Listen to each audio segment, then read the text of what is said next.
dengan naiknya level kementerian ini, Pak Presiden sadar betul bahwa mereka yang berdaya di luar negeri bagaimana dia tetap bertahan di level itu. Sekarang ini sektor profesional itu sudah mulai lebih banyak daripada domestik. Kalau dulu kan domestik yang merajai. 90% pekerja migran kita itu adalah sektor domestik. Domestic worker maksudnya. Domestic worker. Yang terjadi di market itu tidak serta-merta itu relevan dengan yang ada di sektor real. Negara itu adalah bagaimana bisa menyeimbangkan supaya ini tidak terlalu jauh rentan antara segmen kelompok atas, menengah dan bawah ini. Katanya bahwa 5.300 triliun setiap tahun yang dikeluarkan oleh Himbara itu dinikmati lu lagi gitu loh. Maka kenapa sampai Polri buat SPPG, bangun dapur MBG seumpamanya. Kenapa Polri kemudian ikut menjaga program kedaulatan pangan, jagung. Itu adalah politik kenegaraan yang dijalankan oleh kepolisian. Selama saya kenal, pernyataan yang tadi itu adalah pernyataan beliau yang paling tegas dan determinan, saya bilang.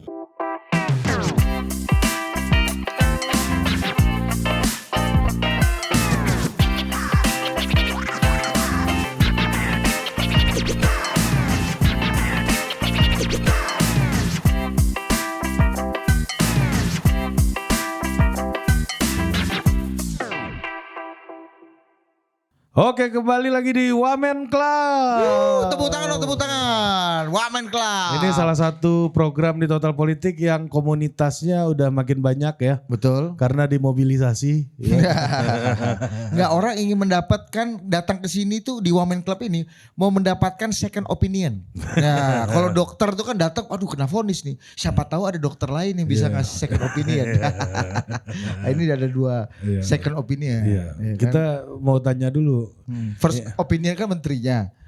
Tunggu dulu kan dah. Biasanya yang butuh second opinion itu kalau first opinion itu nggak memuaskan. Kalau first opinionnya udah memuaskan nggak ada second opinion. Lah masalahnya sekarang ini first opinionnya udah memuaskan semua, Pak. Oh gitu ya. Enggak, justru makin rame kan dah. Makin rame peserta, makanan makin paten. Artinya kan second opinion makin dibutuhkan. Itu ada dua kemungkinan. Rame itu bisa jadi karena belum ada yang beli, Pak.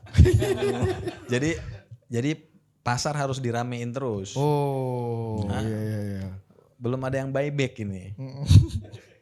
Gitu. Ini sama juga kayak istilah begini, ya. Harta keluarga kita itu nggak habis 7 turunan. Sayangnya kita turunan ke-8.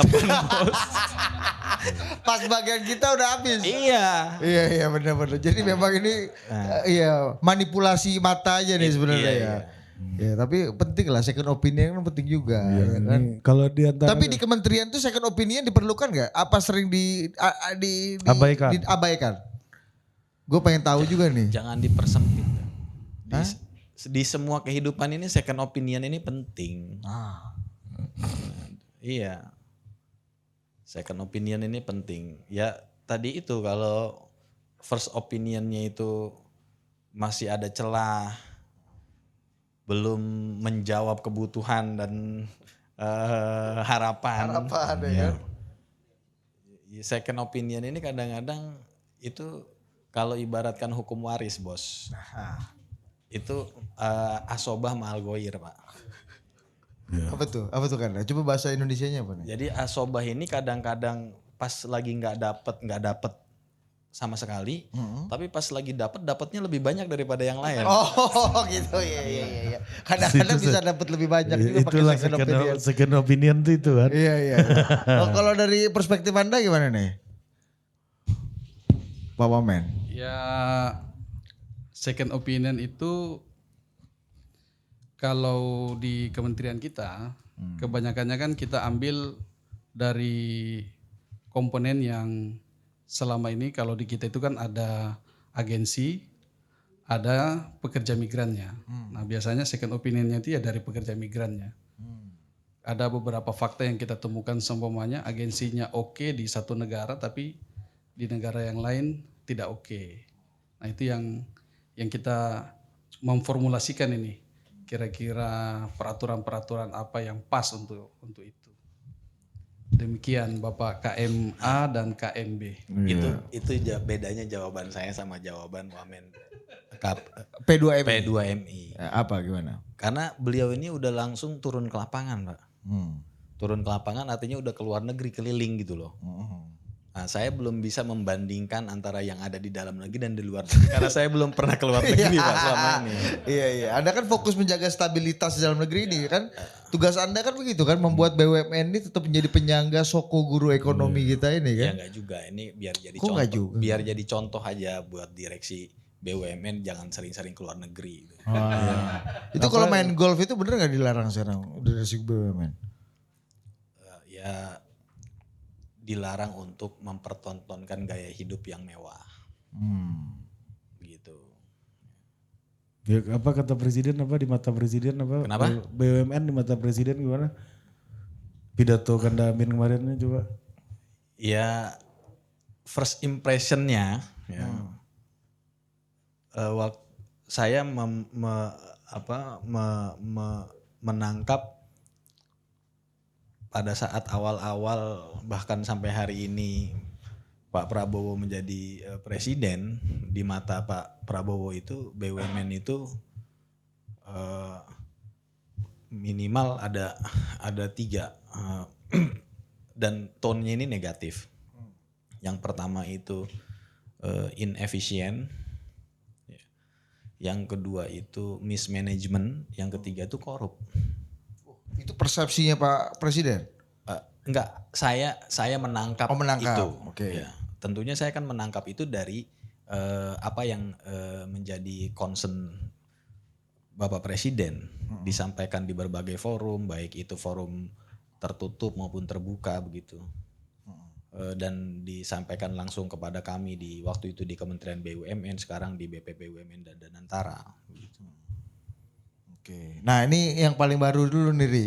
Kita lihat kan situasi ekonomi belakangan ini karena 1-2 hari terakhir ini kan lagi agak kontraksi nih. Ya, kontraksi. Terakhir ini kita lihat di Bursa Efek Indonesia mundur, kepala OJK juga, ketua Dewan Komisioner OJK juga mundur. Ini kan artinya ini para punggawa-punggawa financial market kita bertumbangan ini. Kemarin juga bursa kita beberapa waktu juga sempat disuspensi.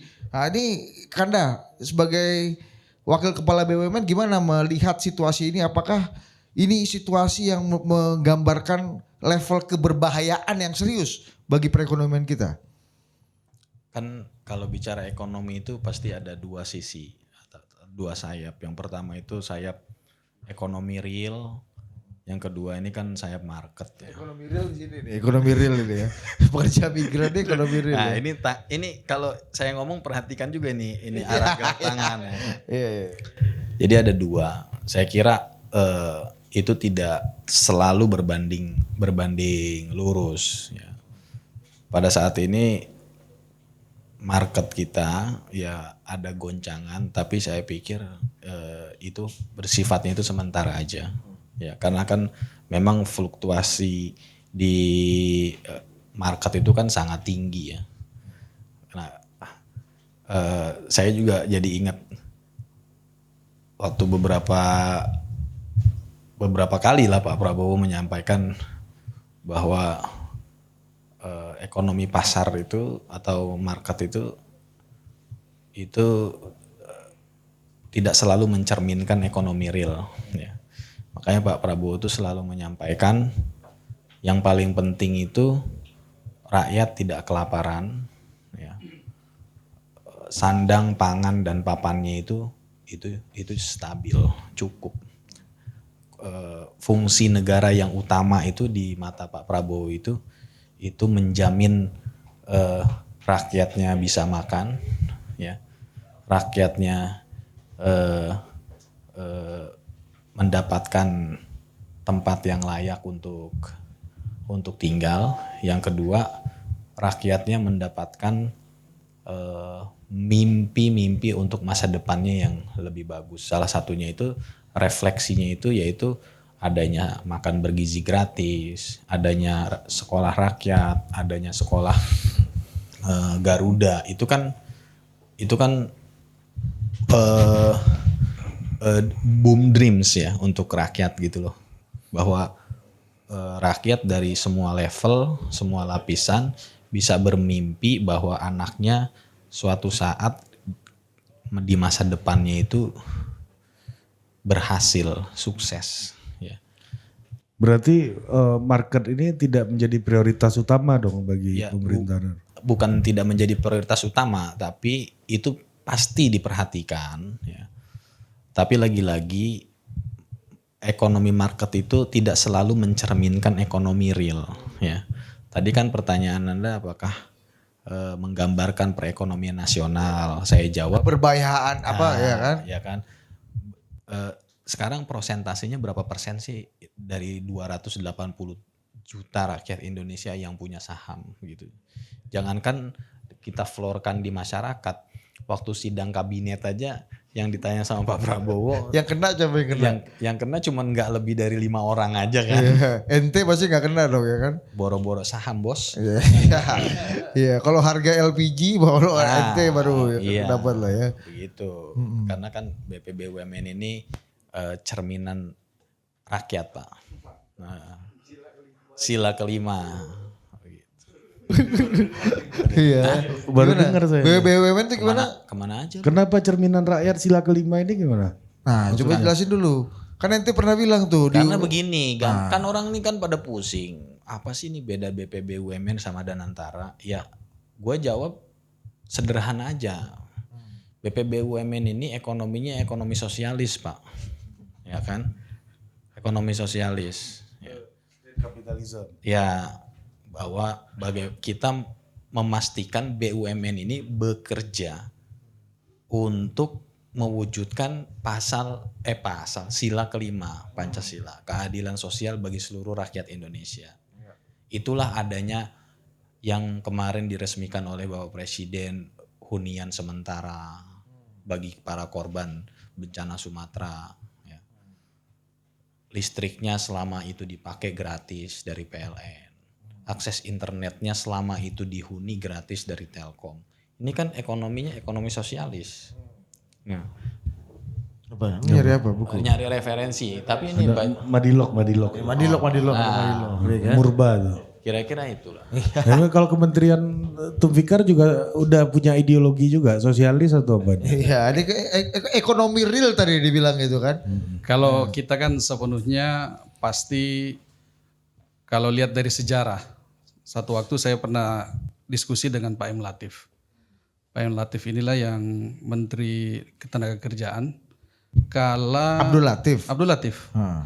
Pak Abdul Latif. Jadi pada 1982-83 minyak dunia kan pertama sekali anjlok itu setelah sekian tahun merajai pendapatan negara-negara penghasil minyak kan. Maka waktu itu Pak Presiden Soeharto memerintahkan seluruh kementerian untuk mencari alternatif income dari luar negeri devisa yang non migas.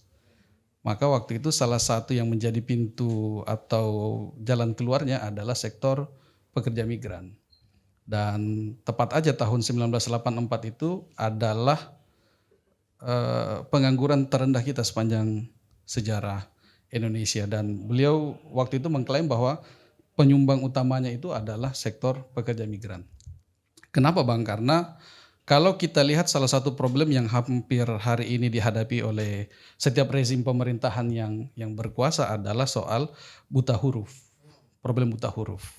Dan kalau kita mengharap program negara untuk memberantas kemiskinan dari orang-orang yang buta huruf, ini kan lumayan lama kalau kita menunggu insentif dalam negeri. Tapi begitu dia ikut skema pekerja migran, 6 bulan pertama dia sudah keluar dari hal tersebut. Dan itulah yang waktu itu saat Malaysia seumpamanya booming komoditi kayak sawit, kemudian karet, lalu kemudian akses ke Timur Tengah juga dibuka. Inilah yang berbondong-bondong waktu itu. Nah, dalam perjalanannya negara mengevaluasi ini. ternyata tidak hanya persoalan dia keluar dari kemiskinan, tapi bagaimana dia tetap stay di level itu. Ini yang dalam beberapa kunjungan ke luar negeri berinteraksi dengan para pekerja-pekerja kita yang domestik. Saat saya di Hong Kong semuanya, di Victoria Park itu, setiap hari Minggu, di sana ramai itu, udah Victoria Park itu udah milik orang Indonesia lah. Udah Indonesia Village di situ itu. Pekerja migrannya yang mau latihan silat, saya temui di situ teman-teman PSHT, kemudian teman-teman pagar Nusa berinteraksi di situ. Nah, salah satu ada yang menarik, ada satu ibu dari Lampung, saya tanya, sudah berapa lama di sini Bu? Tahun kedua saya. Maksudnya bagaimana? Sebelumnya saya sudah pernah ke sini 10 tahun. 10 tahun itu untuk ngejar anaknya selesai kuliah. Dia punya 3 anak. Jadi begitu anak bontot selesai kuliah dia pulang. Ternyata setelah 2 tahun stay di Indonesia, dia kembali lagi ke Hong Kong karena 3 anak ini itu tidak mampu menghidupi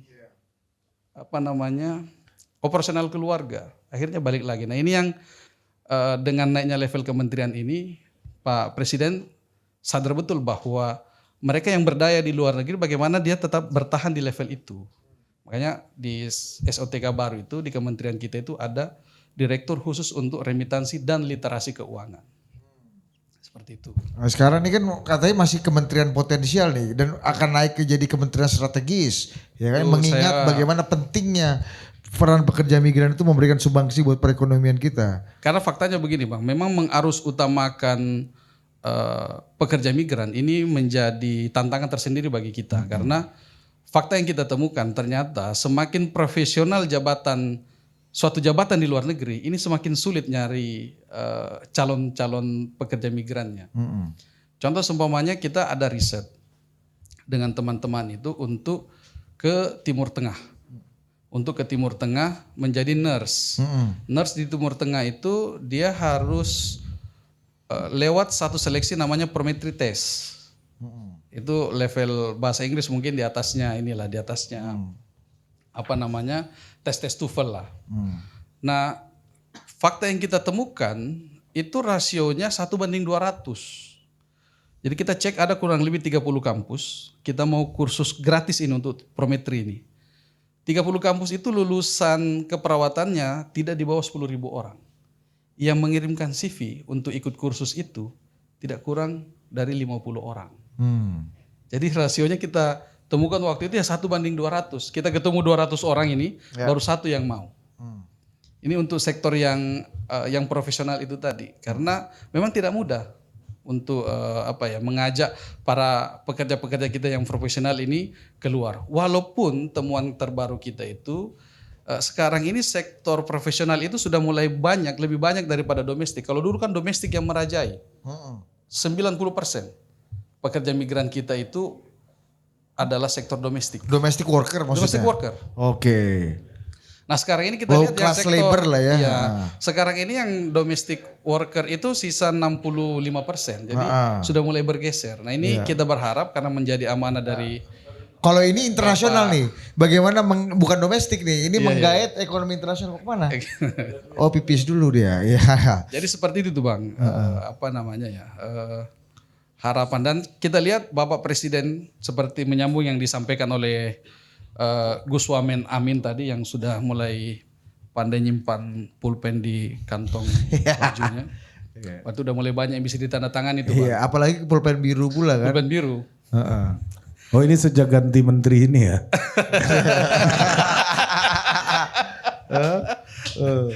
Tapi memang saya lihat Gus Wamen kita udah mulai paten ini, udah mulai bicara outlook BUMN 2026. Memberikan ketenangan, udah bicara sila kelima Bos. Kemarin kita sama Mas Wapres. Siap. Kata Mas Wapres gini, Mas Amin gimana Mas? Oh pidatonya sudah mulai lebih panjang. Dan kita sambut ya kan kakak kita ya kan. Jangan dicopot pin lu Bang ya kan. Nah inilah abang kita nih kan. Bang Tono tua Pasar Ibu. Bang. Silakan Bang. Ini tengah nih abang di sini tengah. Wah langsung tengah gitu. Iya, yang kepala meja yang bayar bill biasanya ya kan. Bang. Kita Bang Todo nggak pakai pulpen. Berarti nggak sering tanda tangan juga ya kayak Gus Amin nih. kalau Gus Amin sekarang udah pakai pulpen bang. Iya. Iya. Kasih say hi dulu bang. Gimana bang? Selamat malam buat semuanya. Mantap. Ampun. Nah, lanjut tadi Bang. Ya ada kopi bang. Tenang Bang. Lu tadi ngasih halo apa tes sound buat nyanyi? Buat nyanyi. Iya. Gimana kita ke Bang Todo dulu Bang Todo. Iya. Bang, coba kasih dulu Bang ini Market, Bang. market lagi bergejolak nih ya kan. Amin tadi udah mencoba menenangkan, tapi di belakang-belakang sana masih resah-resah kali ku tengok ya kan. Ketua Dewan Komisioner OJK baru mundur ya kan. Dirut BI Bursa, baru mundur, market terkoreksi dan suspend beberapa waktu lalu. Ini gimana nih Bang? Ini kita patut khawatir panjang gak nih sama barang ini nih?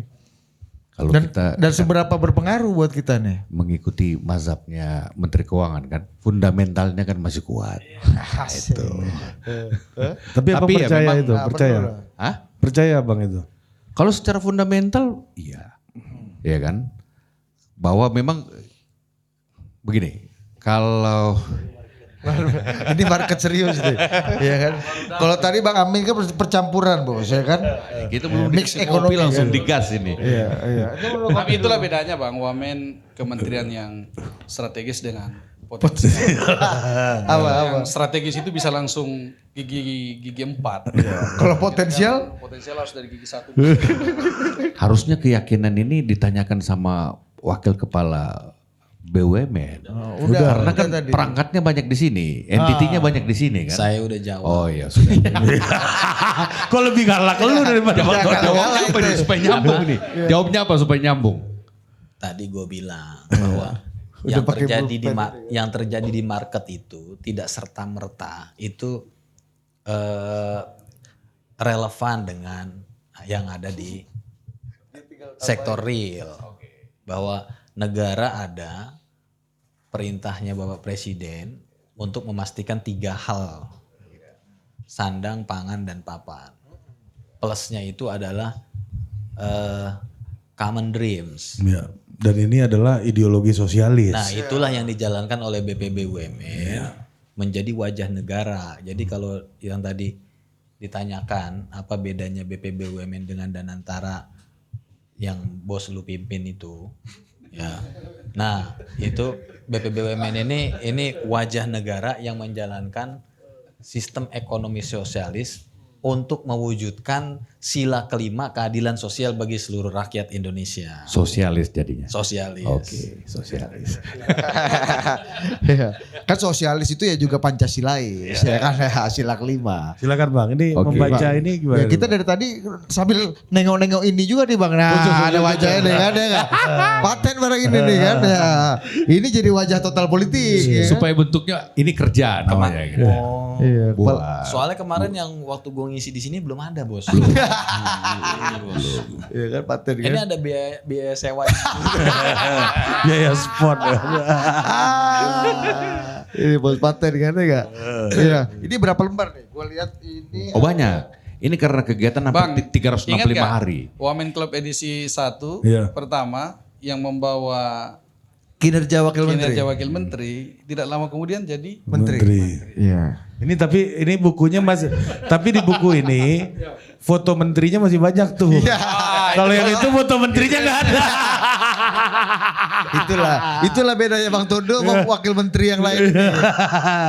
Ini ku tengok halamannya 234 bos, 234. Iya.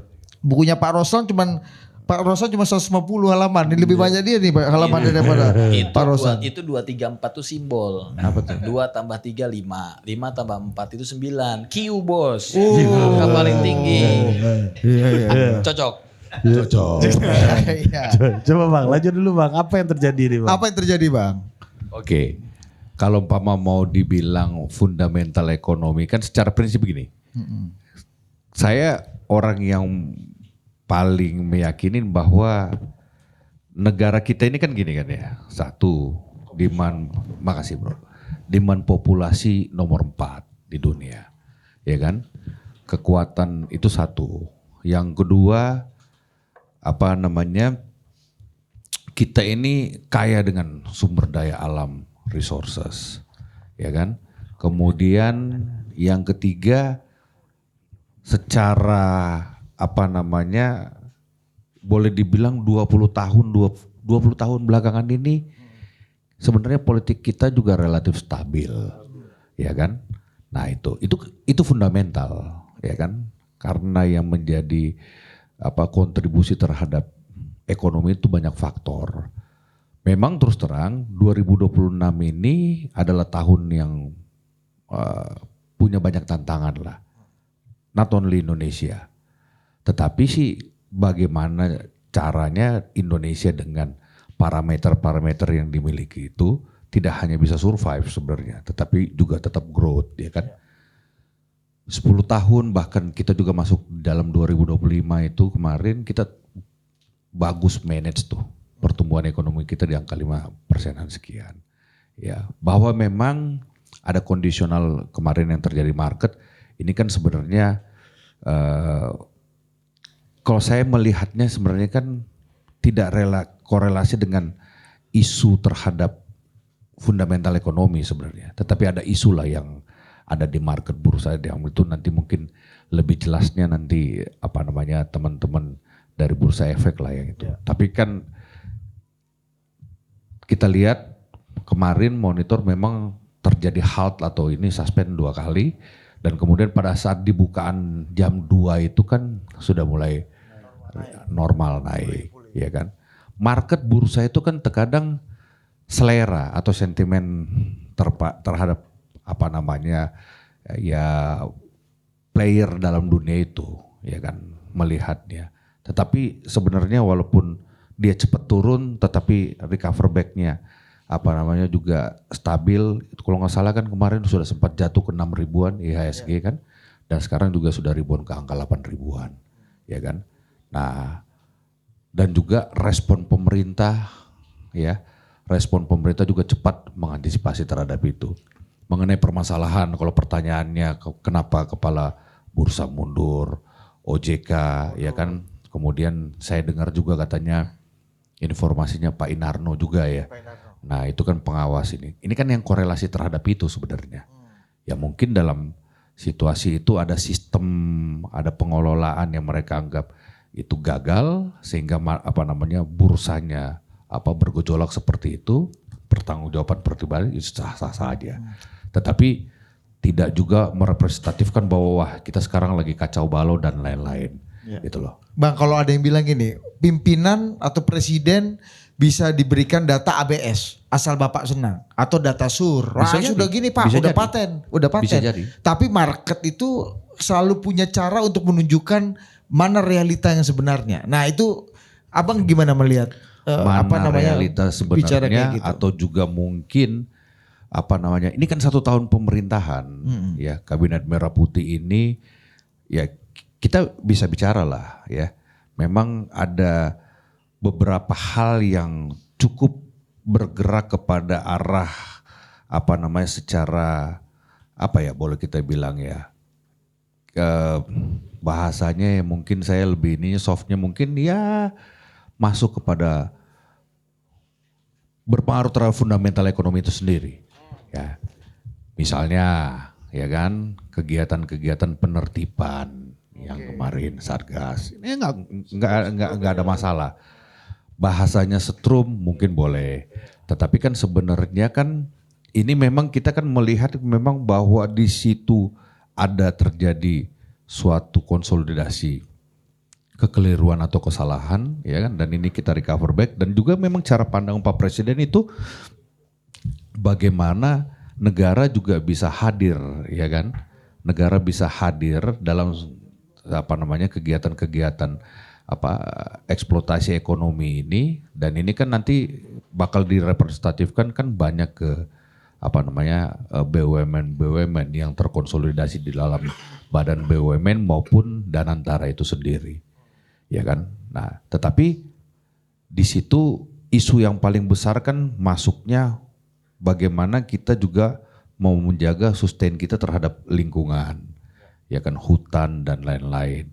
Memang karena cost impact terhadap itu juga konsolidasi besar dan juga presiden juga kan secara tegas mau ini supaya adanya pemerataan, ya kan, tidak hanya mungkin kelompok-kelompok itu saja, tetapi masuknya presiden juga bukan maksudnya kelompok ini diserahkan kepada kelompok ini, ya kan, tetapi negara masuk di situ. Bukan ganti pemain aja. Bukan ganti pemain, kalau umpama negara hadir di situ kan juga nggak ada masalah, ya kan, bahwa tetap.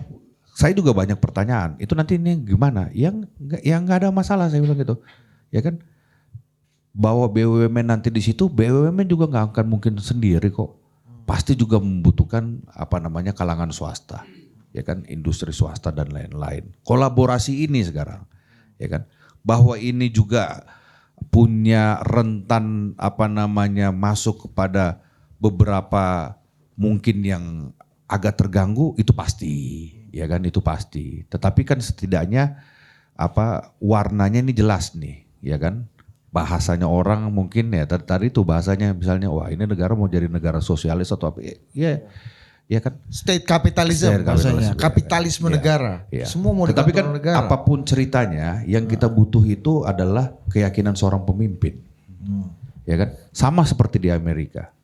When Trump come, ya kan? Dengan langkahnya dia sekarang, American first.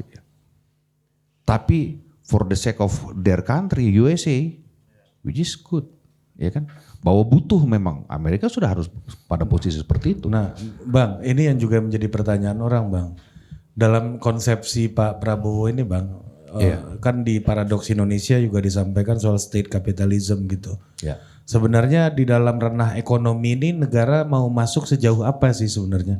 Ini pertanyaan orang-orang, misalnya pengambil alihan lahan gitu, misalnya dalam tanda kutip pengambil alihan yang bermasalah gitu ya. Tanpa perlu ada undang-undang perampasan aset udah dirampas nih barang-barang nih kan sebenarnya kan. Itu kan pada akhirnya kan ini bisa sebenarnya kenapa nggak didorong private sektornya untuk jadi lebih produktif aja? Kenapa harus diambil alih yang kemudian ini aset-aset bisa jadi idle gitu, bisa jadi nggak jalan gitu. Ya belum tentu produktivitasnya bisa lebih tinggi. Ini mengingat trauma nasionalisasi zaman 50-an gitu Bang. Setuju. Ya. Abang nih garda terdepan loh untuk narik investor-investor ini loh Bang. Pasti. Iya Dan kan? tahun 2026 tambah berat lagi pekerjaannya. Ya. Tapi nggak ada apa-apa. Pak Amin yang nanti diserahkan. Ya Pak Amin yang nanti diserahkan tugas-tugas semua untuk pengelolaan perebutan-perebutan ini kan. Sosialis sebagai agen sila kelima ini Bang. Soal sosialisme tadi itu, Pak Presiden dalam 2 kali retret di Hambalang termasuk yang terakhir itu justru menyampaikan kepada kita bahwa ada mazhab ekonomi baru yang sekarang berkaca dari Amerika ya dalam beberapa kasus terakhir ini apalagi setelah Trump terpilih, bahwa mazhab ekonomi sekarang itu justru ada yang baru namanya realisme. Itu gimana? Itu loh, Bang. Or they call it survival. Survival mode. Survival mode. Jadi gini, kalau saya ngelihat kan itu dari Pak Wamenzul sudah sampaikan, tapi konteks berpikirnya Pak Presiden itu sebenarnya dari awal itu beliau berbicara mengenai sederhana sih sebenarnya, walaupun sekarang ini pasal 33. Ya kan? Artinya apa? Kalau Pak Ahmad tadi pertanyaannya negara mau di mana sih? Negara itu adalah bagaimana bisa menyeimbangkan supaya ini tidak terlalu jauh rentan antara segmen kelompok atas, menengah dan bawah ini, ya kan? Kalau kita lihat nih, presiden ini konsisten dengan MBG, ya kan, sekolah rakyat. Dia ini kan sebenarnya beliau ini kan mau menaikkan nih level daripada yang dianggap ini bawah, ya kan? Dan di situ negara butuh intervensi memang. Negara butuh intervensi. Lewat tangan-tangan BUMN salah satunya. Salah satunya program-program, ya kan? Kalau kita lihat kan sekarang ini kan program ini yang intervensi ke kelompok masyarakat lapisan bawah ini kan konkret, MBG, sekolah rakyat. Kemudian kan Kementerian Sosial kan juga masih ada BLT, ya kan, masih ada ini PKH, ya kan. Jadi upskillnya indirect maupun indirect. Indirect ya kan langsung diberikan. Indirectnya itu Pak Presiden itu mau supaya kelompok masyarakat ini baik secara ekonomi, leverage skillnya, ya kan, pengetahuan, sehingga yang beliau pikirkan itu bagaimana nanti beliau bisa mengantarkan masa depan masyarakat bangsa ini seperti apa. Apalagi kita berbicara terhadap 2045 kan tahun Yang di atas tadi kan yang di bawah di Iya. leverage-nya Iya. adalah MBG dan lain. Kalau yang di atas ini diturunin ke tengah juga atau gimana? Sebenarnya tidak diturunin ke tengah sih sebenarnya. Tetapi bagaimana ini supaya distribusinya bisa lebih pas. Gak ada masalah sebenarnya. Nah, menyinggung lagi memang, betul memang bahwa sekarang misalnya langkah-langkah penertiban ini itu asetnya nanti mau seperti apa, ya kan? Seperti apa? Saya itu sebenarnya yang ikut langsung kemarin di hari Senin itu rapat dengan Satgas, dan memang kita paparkan ini impact ekonominya seperti kayak begini. Apa bang? Impact ekonominya apa? Ya satu gini ya, ini kan 28 company berdasarkan data kita itu, ya kan? Karena kan kami Kementerian Investasi ini kan semua mencatat realisasi investasi, berapa besar sih tenaga kerja yang di situ ada. Ya. Dan memang kelihatan 28 ini kegiatan usahanya apa aja. 28 itu tidak hanya berbicara terhadap 28 company, tetapi itu kurang lebih ada sekitar 231 kegiatan usaha. Karena kan satu perusahaan itu bisa memiliki lebih daripada satu kegiatan usaha, ya kan? Misalnya dia punya jenis usaha yang mainnya dia nanam HTI, ya kan? Tapi kan kelompok usaha lagi dia sampai dia ada kita temukan company itu perusahaan itu punya usaha apotik di situ, ya kan, jasa kesehatan dan lain-lain.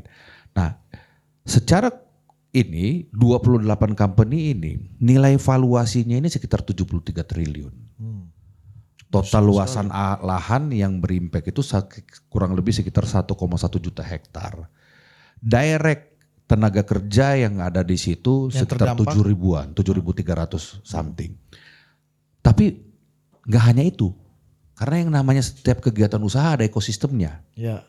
Seperti kebun, seperti tambang, ya kan. Di situ kan nanti ada vendor, ya kan. Misalnya kontraktor yang nanganin mengenai hauling, pengangkutan, ya kan. Ini nanti sampai kita ngelihat bahwa misalnya di situ hauling, di situ ada rumah makan, restoran, warung kopi, itu kita hitung tuh. Ya. Dan itu kurang lebih tadi saya sudah karena Pak Menteri baru pulang dalam rangkaian, Menteri saya baru pulang dalam rangkaian London dan Davos. Kemarin saya laporkan sama beliau secara konsolidasi ini sebenarnya impactnya kurang lebih sekitar 300 ke 350 triliun. Ya kan? Impact ini gimana bang maksudnya? Impactnya itu yang Maksudnya hilang. kalau umpama ini dicabut aja judulnya, Ya. ya kan ada bentukan ekonomi yang begitu yang ada di situ. 300 triliunan. Directnya kan kita lihat dari angka langsung. Ya, ya. 350 kita lihat daripada ekosistem ekonomi Size-nya, yang ekosistem ekonomi yang juga mensupport itu tadi yang saya bilang tadi. Gede betul dong Betul gede. Nah, itu makanya pertanyaannya itu, ini Iya. mau diapa? Maka kemarin sudah ada gambaran tuh, ya kan? Bagaimana ini nanti dipikirkan. Kalau kemarin kami sih mengusulkan kalau Pak mau boleh nanti bisa ada lagi Satgas Pemulihan terhadap penertiban ini. Ya kan? Artinya apa? Artinya kita setuju dan harus dilaksanakan terhadap penertiban ini. Ya kan? Yang masuk selama ini masuk apa kegiatannya yang melanggar dan lain-lain. Itu kan temuan Satgas. Ya kan ditemukan di sini ada wilayah hutan mereka pakai. Ini apa semuanya, ya kan? Nah, inilah yang coba, tapi kita juga setuju penertiban ini juga harus menjaga jangan sampai impact terhadap ekonomi baik direct maupun indirectnya ini juga mengganggu. Nah itu tadi saya sudah laporkan juga sama Pak Menteri dan ini minggu depan harusnya sudah langsung komprehensif sehingga juga payungnya jelas, ya kan? Nah, nanti supaya bisa keberlangsungannya bisa kita jaga, ya kan? Kita juga paham lah, misalnya kayak kebun sawit. Ya kan, pada saat ini diambil seperti apa, ya kan, ditertibkan, dikuasain dulu sama negara seperti apa. Tapi kan di dalam proses itu si pelaku usaha kan juga punya indikasi atau punya kesempatan juga untuk misalnya dia class action, gugat balik, mau petunkah atau mungkin listed company mereka akan arbitrase dan lain-lain, itu kan ada, gitu loh. Itu tidak tidak mengurangi segala kemungkinan yang ada gitu loh kan. Nanti sampai kelihatan ingkrah ya kan. Nah, nanti kalau setelah ingkrah pengalaman-pengalaman kita kemarin misalnya yang berkaitan dengan kebun kita serahkan kepada teman-teman BUMN misalnya. Yang di bawah ini Agrinas. Misalnya kalau yang hutan kan ada Inhutani ya Pak Wamen ya. Agrinas Palma juga. Ya kan kemudian kalau umpama kayak model-model tambang kan kita bisa serahkan kepada MinID ya kan. Nah nanti di sini apakah BUMN ini sendiri bisa sendiri atau juga nanti bisa bekerja sama gitu loh. Ya kan bisa bekerja sama banyak kok gitu loh. Baik dalam sektor tambangnya ya kan. Baik dalam sektor pengolahannya, sektor perkebunannya ini. Dan kedepannya memang jelas instruksi presiden, arahan presiden bahwa oke, nah di sini artinya diharapkan kalau negara hadir di situ ya satu monitoringnya jelas dan ini kan juga memang potensi-potensi pendapatan negara ya kan juga lebih terang benderang di situ. Oke. Konteksnya ke sana ya kan. Tapi kalau dalam konteks ini negara dianggap sebagai musuh dari private sector dan mempersulit private sector gimana menurut Abang? Dan membuat private sector ogah Kan berinvestasi saya habis dan ketemu berusaha. salah satu tokoh penting lah di Indonesia ya. Ada salah satu tokoh penting di Indonesia ya di orang dekat sama presiden. Itu pernah bilang sama saya kayak begini. Ini kalau pengusaha ini disetrum-setrum terus katanya. Mereka untung besar aja kita belum tentu dibantu. Apalagi kalau mereka nggak kerja, kita pusing bos katanya. Kalau disetrum makin kuat sih gak apa-apa. Iya. Kalau disetrum habis itu lemas iya. ya. Kan kalau Gus Amin ini kan setrum-setrumnya refleksi biasanya. Iya, kan? aku buntur. Iya, aku buntur. Iya. Ayo. Kalau hasil dialog dengan teman-teman di bawah ya, baik itu yang ada di pemerintahan, sekarang teman-teman aktivis yang jadi anggota DPR, yang jadi bupati, setelah 1 tahun berjalan Gus, Punah bos. mereka menyampaikan seperti ini, nampaknya memang Bapak Presiden sedang memberi kesempatan kepada kelompok menengah ini untuk tumbuh. Karena momentum ada ini, kan kita ada pertumbuhan, kalau data BPS itu kan tumbuh kurang lebih sekitar 1% dari 48 ke 49. Jadi total kelas menengah kita sekarang ini kalau yang dari kelas menengah dan menuju kelas menengah itu kurang lebih sekitar 180 juta orang, 66%. Yang patut kita catat, kelompok menengah ini merespon kebijakan ekonomi itu tidak secepat kelompok yang kelas atas. Kalau kita simulasikan yang MBG ini Bang ya, MBG itu sampai dia running itu kurang lebih sekitar 3-4 bulan. Inilah rata-rata dasar kelompok menengah kita dalam merespon kebijakan ekonomi. Sehingga tadi itu Bang, bukan Bapak Presiden ini menyetrum, tapi memang betul-betul ingin memberi kesempatan kepada kelompok menengah ini untuk tumbuh. Salah satu kebijakan di awal Bapak Presiden itu ada 2 hal. Pertama adalah soal memutihkan utang-utang petani dan nelayan. Ini kan membuat kelompok menengah jadi punya power kembali nih untuk produktif. Yang berikut menaikkan harga gabah. Itu kan menyasar kelompok menengah yang sedang tumbuh di Indonesia ini. Apalagi MBG ini, teman-teman yang menjadi mitra MBG untuk lakukan survei, itu kadang terheran karena yang ramai jadi peminat itu orang-orang yang secara tampilan tidak meyakinkan. Kalau kita lihat tampilannya. Kalau Gus Amin kan di atas meyakinkan kan. di Ini atas, meyakinkan di sini, iya. beliau di sini nih Kalau kan. beliau kan min makomil A lah, kalau beliau ini kan sudah makomnya sudah di atas memang. Bulpen biru ini kan. Orang lihat tidak meyakinkan. Ternyata pensiunan ASN, tapi dia punya tabungan. Punya tabungan 500-700 juta. Selama ini tidak ada mainan. Tiba-tiba masuk MBG. Ada mainan. Yang berikut, ini hasil testimoni teman-teman yang ikut MBG yang jadi vendor. Rantai suplai ini menjadi pendek. Selama ini butuh dari petani ke pengumpul kecil, ke pengumpul besar, lalu ke pasar induk. Harganya udah beda ini. Sekarang ini harga di pasar induk itu sudah dibeli oleh dapur-dapur kita di petani. Ini kan tadi itu Bang, memberi kesempatan kelas menengah ini tumbuh. Jadi gantian ekonominya. Kurang lebih seperti itu. Makanya dulu awal-awal kami diangkat kita sudah sampaikan bahwa yakin saja setiap rezim itu pasti istilah kami waktu itu Bang, pasti pola aliran uangnya akan berubah. Pola Arus alirannya kasnya berubah, arus kasnya ya. Oh, arus kasnya Bang. Iya, siap. Arus kasnya berubah. Coba Kanda Amin, ditanggapi dulu nih Kanda Amin. Karena ini kan Saya melihatnya seperti itulah kira-kira. iya setuju. Ini soal setrum menyetrum ya Bagus kan. juga tafsirnya deh. Kan? Iya, tafsir Emang ahli tafsir beliau. Tafsir Muhammadiyah ini kan. Iya. Jadi coba kalau tafsir NU gimana? Soalnya. Sosialis ini gimana sosialis? Iya. State capitalism, setrum-setrum. Iya, ya kayaknya kan? di antara wamen yang paling baca buku Pak Prabowo ini Kanda Amin nih kayaknya kan. Langsung sosialis, state capitalism ini kan. Kita kan harus paham selera pimpinan, Pak. Iya. Itulah persamaan lu dengan Letkol Teddy ini kan. Iya, paham dengan selera pimpinan. Jangan disamain. Sahabatnya, Bos. Jangan disamain bos. Beda level. Letkol lah, Teddy gua- pimpinan beliau bos. Beda level lah gua sama beliau ini. Kalau lu gimana? Kalau dia gimana? Beliau kan ring setengah. Oh. Gue ring berapa ya? Ring-ringan kan? Iya. Tapi cocok lah buat kandidat masa depan politisi cocok ya. Salah satu yang punya potensi.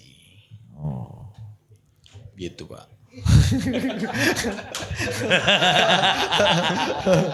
Jadi apa pertanyaannya? Tanggapin dulu tadi Bang Todo tadi tuh. Kan semua disetrum-setrum pengusaha. Sederhana- Ambil alih sederhana- dialihin ke BUMN. Sederhana aja ya. Permasalahan ekonomi kita ini apa sih? Ya, pertama permasalahan ekonomi kita ini tumbuh tinggi, pemerataan kurang, Pak. Itu. Nah, masalahnya Pak Presiden ini nggak percaya dengan teori Adam Smith. Trickle down effect itu Pak Presiden nggak percaya. Ya. Baca-baca bukunya kesimpulan kita, Lebih percaya ini Lebih Pak percaya Presiden kan. ini. Iya, lebih percaya ini Pak Presiden kan. Di mana Adam Smith ini kan. memang wajahnya lebih dari Adam Smith. Iya. Lebih keren dari Adam Inul juga Bos, ya kan. Tapi ngomong-ngomong, Coba lebih. bisa nggak geser anggaran yang bikin cetak buat gue ini?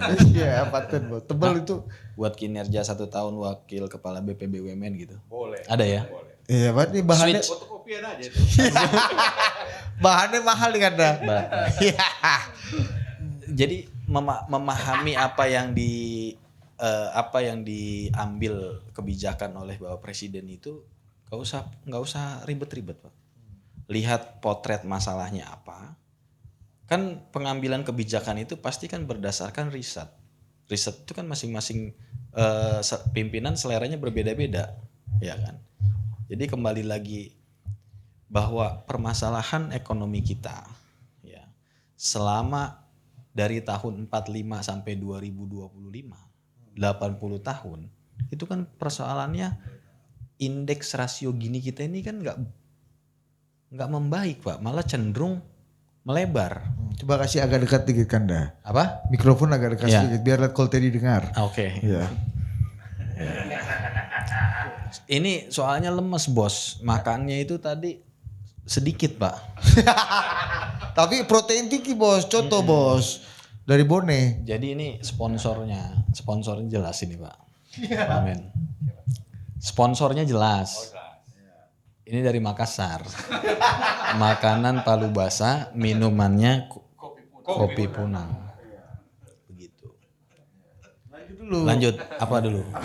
Gini rasio. Jadi Ya, rasio. jadi- 80 tahun. Jadi ini menurut saya ya, bahwa apa yang diambil kebijakannya oleh Bapak Presiden yaitu memang berdasarkan fakta yang ada. Beliau kan pasti disuguhi oleh data-data ya real.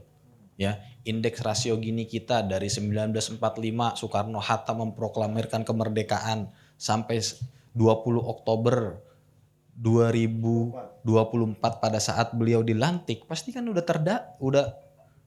tercatat tuh datanya. Indeks rasio Gini kita, ya, distribusi lahan kita, begitu. Itu kan isu yang memang nggak berubah.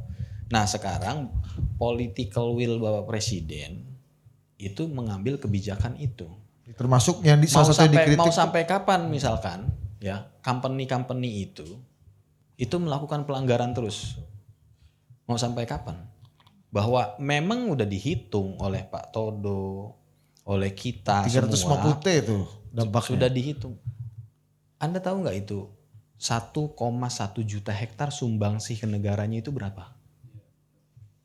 Kalau 350 triliun itu kan skala ekonominya kan, Ya. seluruh ekosistem, ya. Tapi berapa yang didapat oleh negara dari 1,1 juta hektar itu? Berapa? Kalau nggak salah cuma 1,6 T. Kalau nggak salah ya. Ya beti-beti 1,6 T. More or less lah ya. Coba. Artinya Cukai nggak tembakau. adil. Kasih dekat ya. dulu, Seskap nggak dengar. Apalagi kalau itu disangkut pautkan dengan kejadian bencana yang ada di Sumatera. Kosnya berapa tuh? Kosnya berapa? Ada 160.000 rumah yang rusak, Pak. Kali satu rumah itu yang rusak ringan aja nanti ada pengganti negara itu kalau nggak salah 30 juta. Kalau 30 juta aja kali 160.000 rumah itu berapa? Nggak nutup tuh pendapatan yang dihasilkan dari 1,8, situ. 1,8. Kira-kira begitu. Belum lagi kita lihat ya bahwa redistribusi aset kita bermasalah. Ya. Ada sekelompok kecil misalkan yang kira-kira kue ini kawan-kawan ini kue ini nggak rata dibaginya. Nah, dinda-dinda ini kan susah juga dapat kan. Ya. Kandanya Jadi kalau keadaan ini terus dibiarkan, bagaimana agak susah kita keluar dari middle income trap. Salah satu yang dikritik presiden kan dalam kami 2 minggu lalu ketemu Ya kan lu presiden. juga ketemu presiden. Salah satunya kredit dari Bank Himbara. Itu gue mau ngomong nih. Itu bahwa- tidak adilnya betul. buat nelayan cuma 22 T. Ini yang dapat perusahaan ini nih. Itu cuma berapa? 1.200 T. Nah itu kan 22 T buat nelayan. Mana keadilan dengan dah? artinya begini loh. Teatrikal sedikit. Nah. Iya kan? Hidup Jokowi. Artinya adalah data itu tersaji di mejanya Pak Prabowo. Data betul tuh ya. Data betul. Jadi Bukan data sur ya. nggak ABS Pak. Datanya bahwa 5.300 triliun setiap tahun yang dikeluarkan oleh Himbara itu dinikmati lu lagi gitu loh. Sebut nama dong. Ya kan banyak nggak cuma orang. Pak Presiden sebut nama waktu itu. Iya. Anda nggak mau sebut nama, Pak Presiden aja sebut nama. Kalau Pak Presiden udah sebut nama terus masa gua harus sebut lagi? Dia Pak Todo yang sebut. Todo nggak ada, belum ada namanya dia. Belum ada. Nah kita memastikan bahwa Pak Todo itu harus ada namanya di situ. Nah, Itu loh yang penerima kredit itu lagi. lu lagi. Suruh kita ngutang kalau gitu. Gitu. Kita mau hidup tanpa utang, tanpa beban ini kan Bang. Jadi jangan berharap dinda-dinda yang di depan ini dapat. ini akan naik kelas. Kalau kredit itu, ini kredit, kuenya ini cuman berbagi aja. Ini buat Pak Todo, ini buat saya, ini buat yang terhormat Ketua Umum Fikar, Wakil Menteri P2MI. Kan begitu Pak. Iya. Jelas. Kita berdua aja nggak dapat kan, apalagi dinda-dinda ini. Ya kira-kira begitu. Kita Penikmat trickling. ini, penikmat KTA. Apa tuh? Kredit tanpa angsuran. Ya. Iya. Tapi begini. Gimana bang? Tadi saya agak ini sedikit. Jadi sebenarnya kalau Pak Amin, kalau umpama betul memang jadi kita melihat begini. Kalau ada suatu investasi yang masuk, itu sebenarnya kan akan menciptakan salah satu impactnya ya selain ini tenaga kerja dan lain-lain, itu salah satunya akan tercipta ekonomi bisnis. Dan ini memang harus dilihat secara komprehensif, itu satu. Tapi kan kita juga mau melihat begini, kalau saya ngelihat masing-masing pimpinan itu kan presiden punya ini, tetapi Pak Jokowi dengan cara pemahaman beliau, dengan Pak Prabowo dengan cara pemahaman beliau. Zamannya Presiden Jokowi kalau kita ingat kan, itu infrastruktur dicor-coran. Dia kan buka. Bahkan pernah ada, masih terjadi sampai sekarang mungkin, harga BBM yang satu harga antara Jawa dengan Papua. Ya kan? Kalau Pak mau dilihat pada saat itu kan orang ngomong, Papua berapa masyarakatnya, ini berapa masyarakatnya. Ya kan asas keadilannya mau dicari di situ. Itu cara ini ya. Di presiden yang sekarang ya dia masuknya begini. Ya kan distribusi ini antara kelompok kaya, menengah dan bawah ini ya kan distribusinya ini harus baik. Ya. Artinya kalau umpama negara masuk di situ atau negara intervensi di situ, bukan kenapa? Karena mungkin lebih friendly lah ya terhadap ini daripada membiarkan keadaan yang sudah mungkin selama ini berlangsung. Ya udah, kaya ya tetap mau kaya, ya kan? Yang tengah ini bagaimana caranya ya berusaha, ya kan? Yang bawah ini ya tinggal tunggu-tunggu aja kan gitu.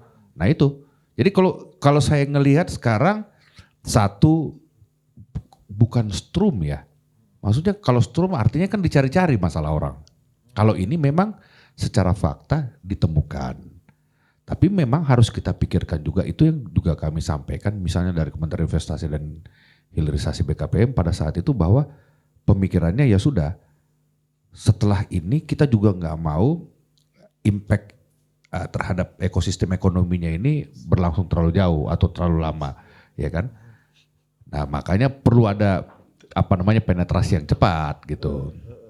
Nah itu inilah sekarang ya namanya ini kan juga proses bertahap, tetapi secara langsung ya kita mau segera lakukan. Bang, kalau tadi yang oke lah namanya bukan strum tapi apalah misalnya ada sebutannya ya namanya bukan strum tapi ini patriotik.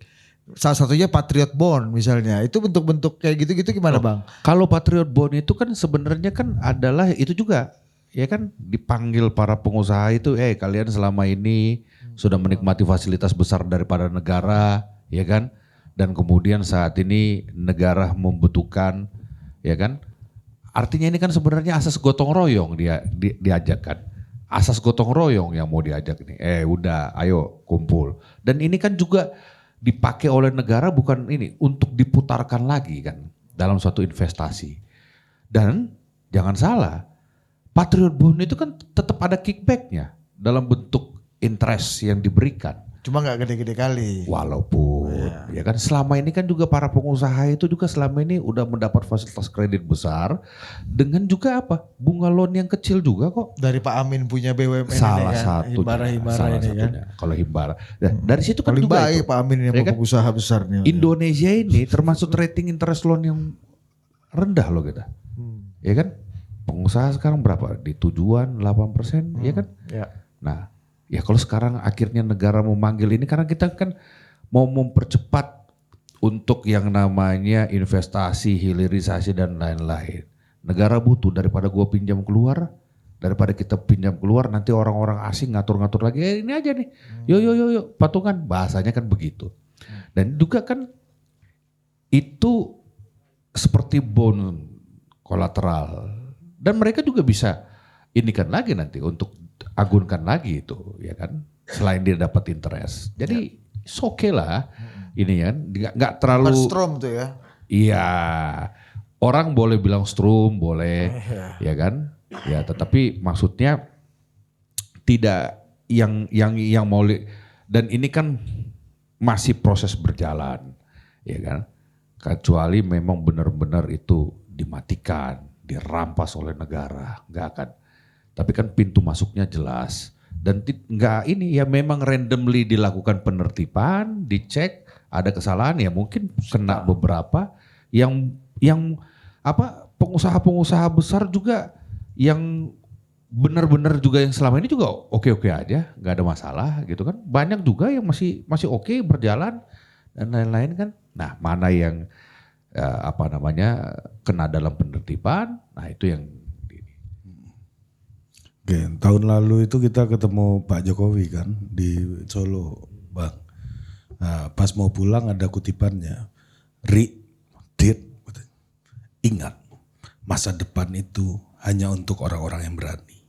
Milik orang-orang yang Milik orang-orang berani. Ingat ya, ingat masa depan itu milik orang-orang berani. Terus pertanyaannya satu, Pak Prabowo berani gak Pak? Iya. Dia gak jawab terakhir. Jawab sih cuma rahasia. Iya. Terus abis itu beberapa hari yang lalu kita ketemu Pak Jokowi lagi. Pas mau pulang, membangun infrastruktur itu adalah membangun peradaban. udah jadi filsuf. Iya, udah jadi Adam Smith. Iya. Ya, itu pasti setelah baca buku ini. Karena kan? keseringan ke Solo, makanya kita gelari tadi Kanjeng Mas Ari, Kanjeng Mas Budi. KMA, KMB. Tapi itu apa masa depan ada di tangan orang yang berani kan? Iya. Boleh, cocok itu. Cocok Bang. Berani kan belum tentu nekat kan? Nah. Beda itu antara berani sama nekat. Itu tapi lanjutannya bang. Udah selang setahun jadi filsuf bang. Membangun infrastruktur adalah membangun peradaban. Kayak Anies Baswedan gitu.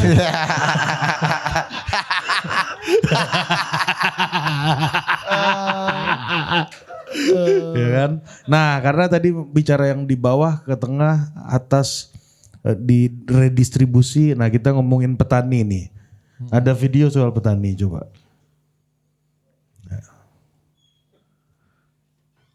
Mana suaranya? Dari kepolisian. Dalam hal ini saya tegaskan bahwa di hadapan bapak-bapak dan ibu-ibu sekalian dan seluruh jajaran bahwa saya menolak polisi di bawah kementerian.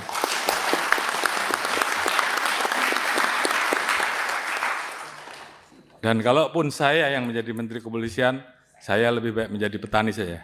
Oh iya, ini menyala nih Pak Kapolri ini, benar. Oleh karena itu,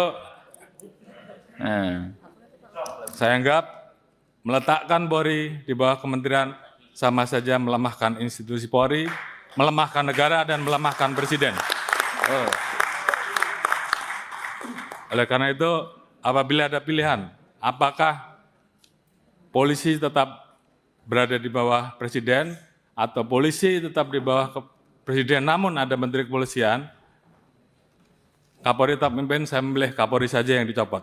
Saya kira itu sebagai bentuk sikap tegas. Dan saya minta seluruh jajaran laksanakan ini. Perjuangkan sampai titik darah penghabisan. Terima kasih. Nah petani. Dan berani nggak nih? Nih berani apa nekat? Ya. Saya pernah pasang status soal beliau itu Bayangkara sejati, dihina tidak tumbang, dipuja tidak terbang. Yang harus kita pahami bahwa dalam perjalanan dari pasca reformasi hingga hari ini, Kepolisian Republik Indonesia itu memiliki 4 tugas yang terus tumbuh. Yang pertama itu ya tentu sebagai penjaga keamanan dan ketertiban. Seperti yang beliau sampaikan. Yang kedua, kepolisian kita itu dia menjadi emergency force.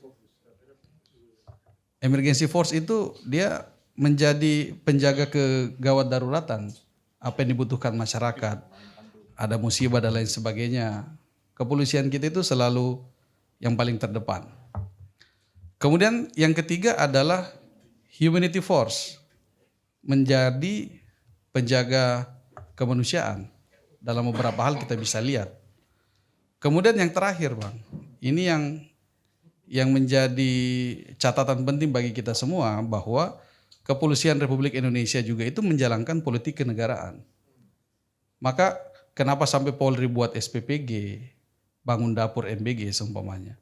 Kenapa Polri kemudian ikut menjaga program kedaulatan pangan, jagung. Itu adalah politik kenegaraan yang dijalankan oleh kepolisian. Sehingga ini yang oleh banyak kalangan menganggap memang bahwa sudah terlalu over tugas yang diberikan kepada kepolisian. Tetapi kenapa hal itu diberikan? Karena mungkin saja salah satu lembaga di Indonesia ini yang mampu merespon secara cepat dan mendeliver secara cepat kebijakan-kebijakan dari Bapak Presiden adalah kepolisian. Nah, maka kalau kita bercermin soal kelembagaan tadi, ada KPU RI dilantik oleh Presiden, dia mengelola permainan yang pesertanya Presiden dan Wakil Presiden, pesertanya adalah ketua-ketua partai, dia juga pada saat ingin ditunjuk melalui fit and proper test yang panjang, dan di fit and proper test di Komisi 2, tetapi kan dia tetap berdiri tegak sebagai lembaga yang independen. Kenapa? Karena itu yang menjadi amanah reformasi itu tadi. Dan itu juga menjadi cerminan bahwa lembaga seperti Kepolisian Republik Indonesia pun bisa berdiri secara independen di bawah langsung Presiden. Dan statement beliau soal ini bisa memperlemah posisi presiden itu sangat benar. Sangat benar karena membuat rantai komando menjadi panjang. Seperti itu kira-kira. Gimana Bang. logiknya rantai komando jadi terganggu? Ya kan ada kementerian. Jadinya lebih panjang, Bang. Dan beberapa kali Bapak Presiden kan sudah menyampaikan langsung bahwa Itu yang lebih Kalau menterinya Kapolri sendiri, menteri kepolisian gitu misalnya kan sama ya, aja. artinya kan tetap saja itu Mungkin mengkhianati. jadi lebih panjang ide-ide karena kalau reformasi. kementerian kan nanti ada Menko-nya lagi.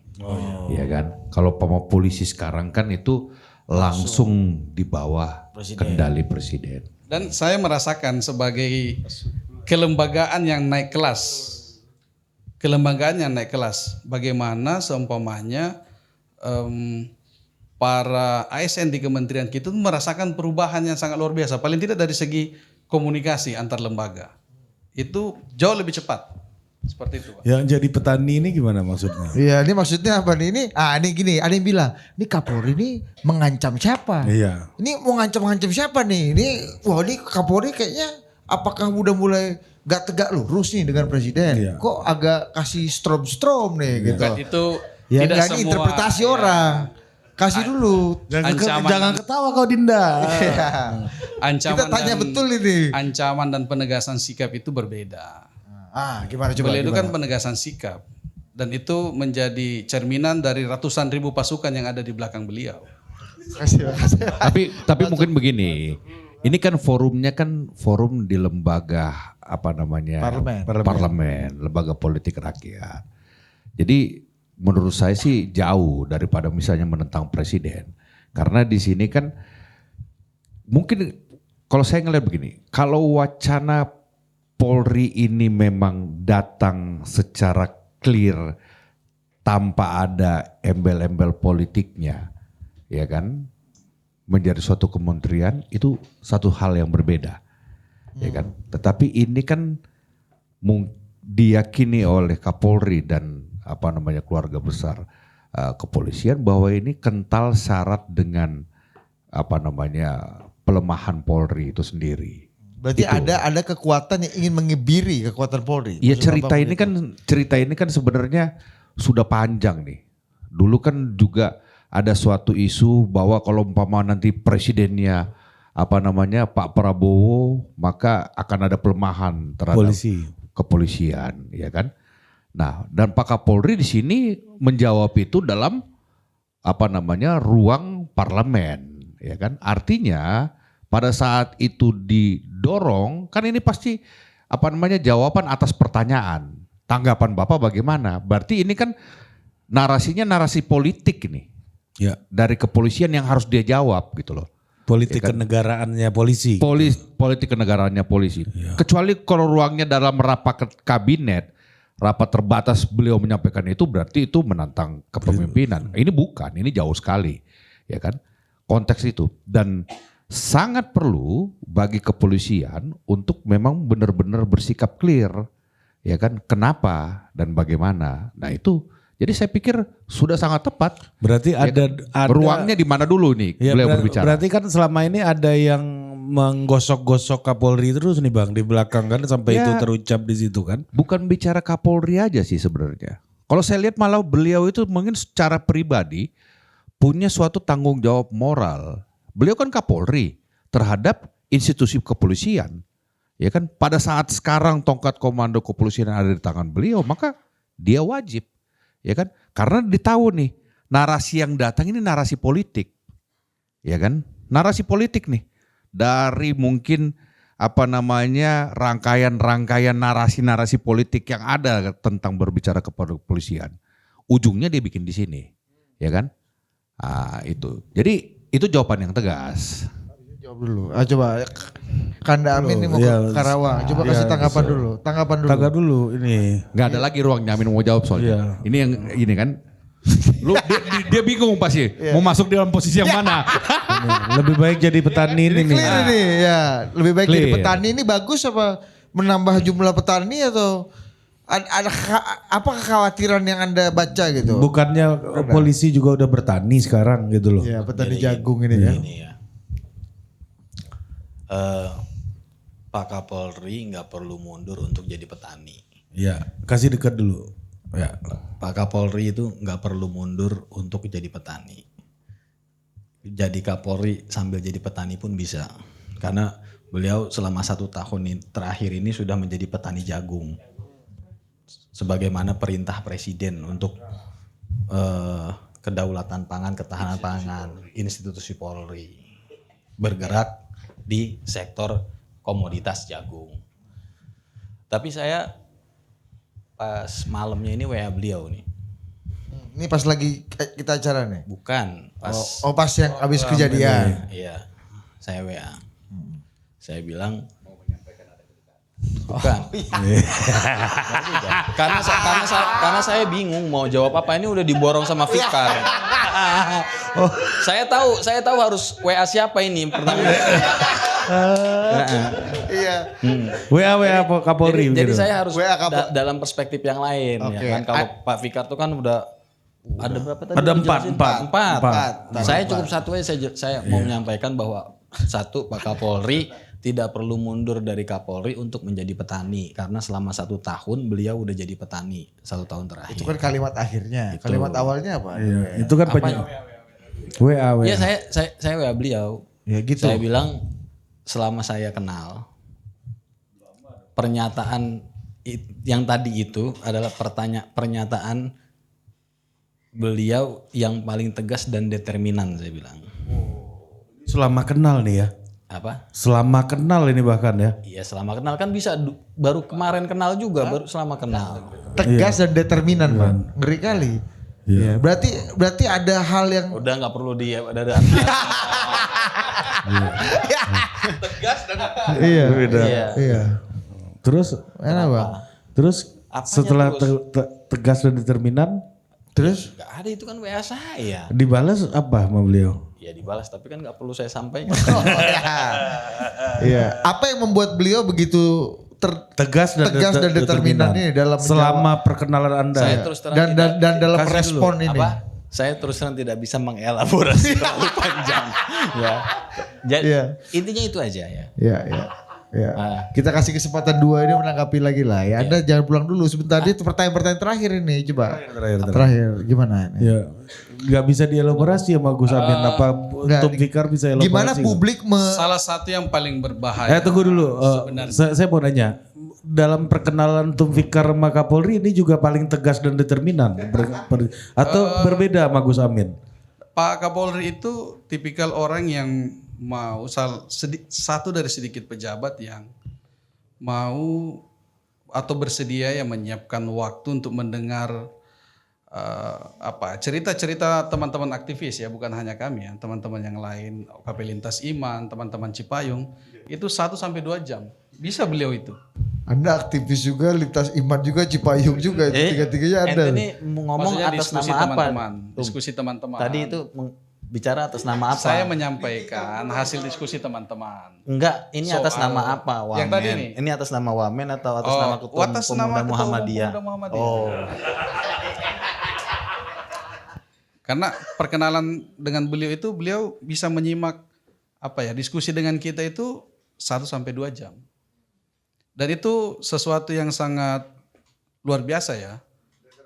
Iya, saya dengan Gus Amin aja diskusi 30 menit, beliau gue ada sibuk ini mau brief apa segala macam. Jadi Udah banyak sibukan beliau. Ini kalau boleh saya simpulkan ya.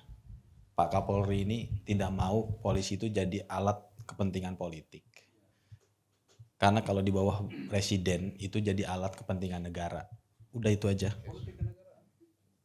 Hebat juga mengakhiri diskusi. Belum selesai nih Cipayung nih. Udah, laporan udah dari saya itu udah selesai.